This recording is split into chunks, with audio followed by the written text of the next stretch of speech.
Hello chums, this is me calling in from that weird zone we're in, that strange twilight zone between Christmas and New Year where nobody seems to quite know what day it is, what sort of time it is, anything. It's weird. Does anyone else feel like this? Yeah, you're kind of a bit, alright, probably can't get any more cold turkey and stuffing down. Probably should leave the chocolate alone. I would say leave the drink alone, but that's not quite happening. But anyway, I'm not actually going to talk about books or a book in this one. It's more a sort of pop culture, free association, not terribly well planned ramble. Just trivia stuff, and something set me off on this the other day. Somebody had posted it must have been from Smash Hits or something, in the winter of 1984. And I think it was, might have been Bucks Fizz or someone like that. They're reviewing the kind of crop of Christmas singles. Weird trivia point. Maybe this is pub quiz stuff, I don't know. But did you know that Queen had a Christmas single? I mean, some of you, yeah, but I'm guessing probably only the more dedicated Queen fans would be able to hum the tune. I can't hum the tune. I know it happened. I played this thing once. I don't think I heard it at the time at all.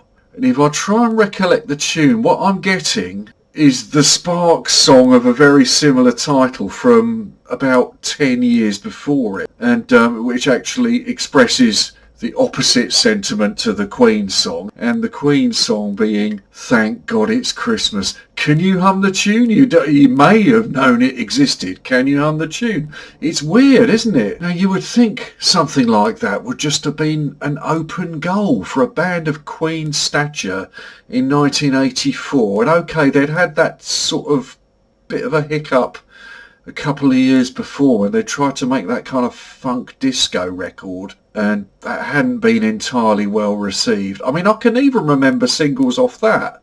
I could sort of almost hum the tune to Body Language. You know, we're talking that level of obscurity, and I suppose the nearest Queen got to, I mean, at least while Freddie Mercury was alive, the nearest they got to, well, no pun intended, but a bit of a turkey. So this came out in winter of 1984. It, as people pointed out on social media, it peaked at number 21, which, alright, that's no disgrace, but you're Queen.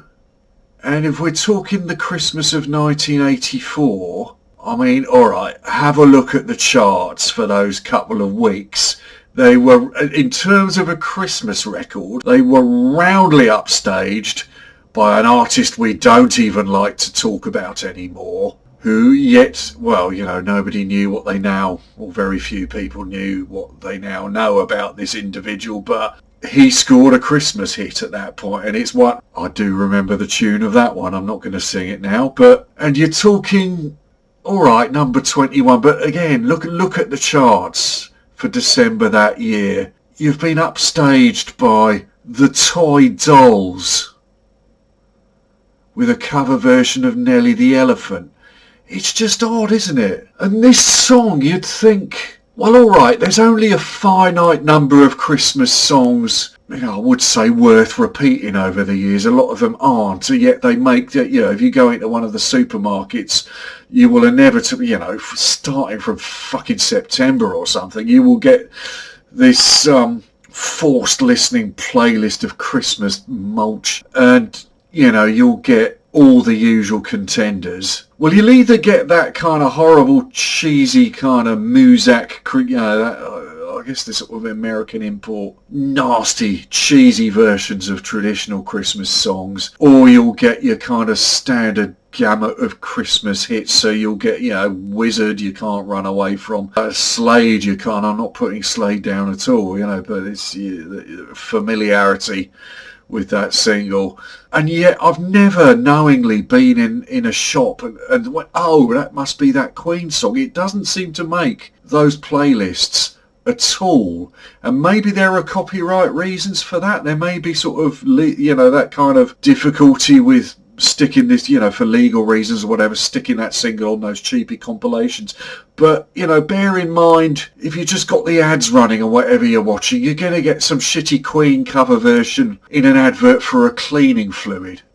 So this one has somehow just gone right through the cracks. And again, looking at the charts of that period, well, you've got to think, okay, for one thing, I think probably everybody else's attempts that winter, firstly, you would have just been blotted out by the success of Careless Whisper, which was enormous. And secondly, more than that even, your efforts would have been blotted out by the runaway success of that Band-Aid record, of which now, arguments are batted backwards and forwards about the effectiveness of it, we might say naivety of the lyrics. I don't really want to wade into all that. It's a whole other argument. But the thing is that single did, and I sort of remember it as a kid, just everything got blotted out by that was number one, and it was just even more so than the Wham single. It was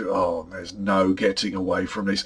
But somehow I don't think there was even a video for that Queen song, which again is odd because they were masters. They were famously pioneers in the art of video promotion for their singles. Now and it did. It's not like they were going through a difficult patch. 1984 had recovered from that odd funk experiment with The Works, which they were back on more solid ground there. It was proper kind of stadium straddling anthems. So the singles from I Want to Break Free, Radio Gaga, I think one of the ballads was a single maybe off that. All right, I remember that less well, but I could probably hum the tune if pushed.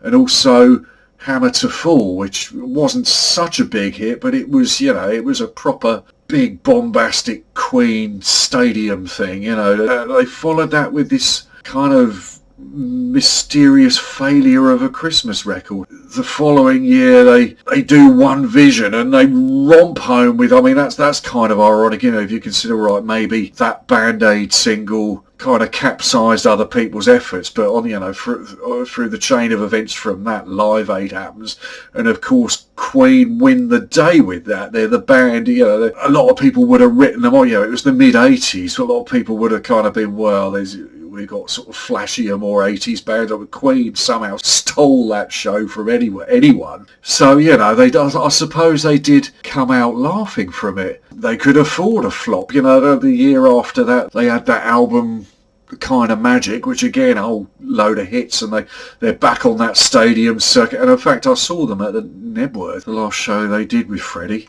And, no one was bellowing for the, that's the thing. If Slade played summer festivals, people would still bellow for Merry Christmas. Nobody at that Queen show was bellowing for Thank God It's Christmas. But I got to say, they was, my usual thing is more in the punk rock vein. I wasn't supposed to like Queen, but, it's kind of, you went to that show, and it was, no matter who you were going, doing all that.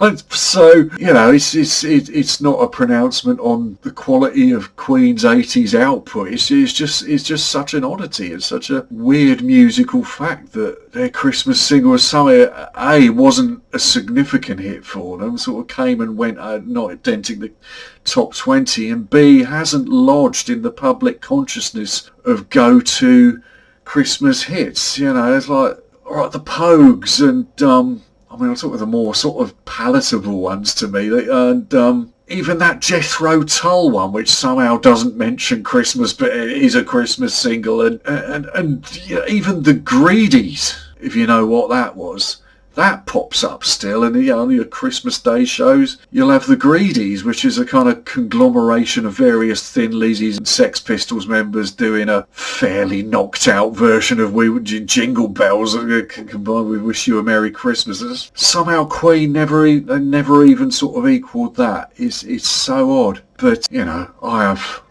fond memories of seeing them at Nebworth. That was a proper Clone Zone look, Freddie, giving it all that.